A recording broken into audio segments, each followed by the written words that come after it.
बीती रात पाकिस्तान ने एक बार फिर अपनी कायराना हरकत दोहराई, लेकिन इस बार उसे जवाब ऐसा मिला कि उसका हौसला रात के अंधेरे में ही दम तोड़ गया। पाकिस्तान ने भारत के सैन्य प्रतिष्ठानों और रिहायशी इलाकों पर ड्रोन और मिसाइलों से हमला करने की नाकाम कोशिश की, जिसे भारतीय एयर डिफेंस ने हवा में ही चकनाचूर कर दिया। और इसी हमले के तुरंत बाद भारत सरकार के सबसे शक्तिशाली कमरे में वो बैठक हुई, जिसने पूरी दुनिया को एक गहरा संदेश दे दिया कि भारत न सिर्फ तैयार है बल्कि निर्णायक है। मुंबई में हुई इस हाई लेवल बैठक की तस्वीरें जितनी शांत दिखाई दे रही हैं, उतनी ही तीखी भी हैं।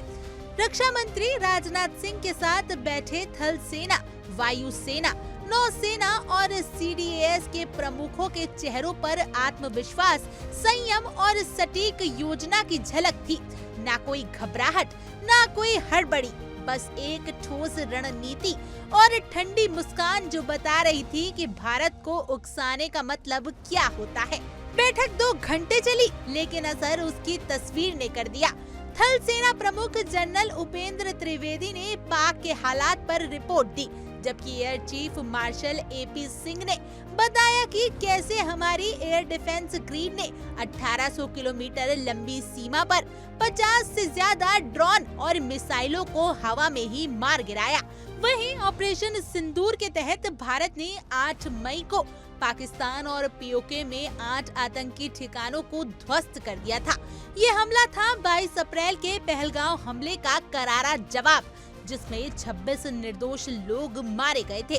अब पाकिस्तान के हौसले पस्त हैं और भारत की मिसाइलें और रडार सिस्टम ऑन मोड में। जम्मू, सांभा, अखनूर से लेकर पठानकोट तक L-70 एंटी ड्रोन तोपें, शिल्का गन और इजरायली हारोप ड्रोन ने रात भर मुस्तैदी से पहरा दिया। भारत की रक्षात्मक दीवार में रूस निर्मित S-400 सिस्टम, जिसे दूरदर्शन चक्र कहा जाता है, उसने करीब 50 हमलों को रोककर दिखा दिया कि दुश्मन अब दूर तक सोचने की भी हिम्मत नहीं करेगा। इस बैठक की तस्वीरें अब महज एक फोटो नहीं है, ये भारत के सैन्य आत्मविश्वास, संयम और स्ट्रेटेजिक माइंडसेट की प्रतीक बन चुकी है। शांत चेहरे मगर सटीक प्रहार, यही है आज का नया भारत।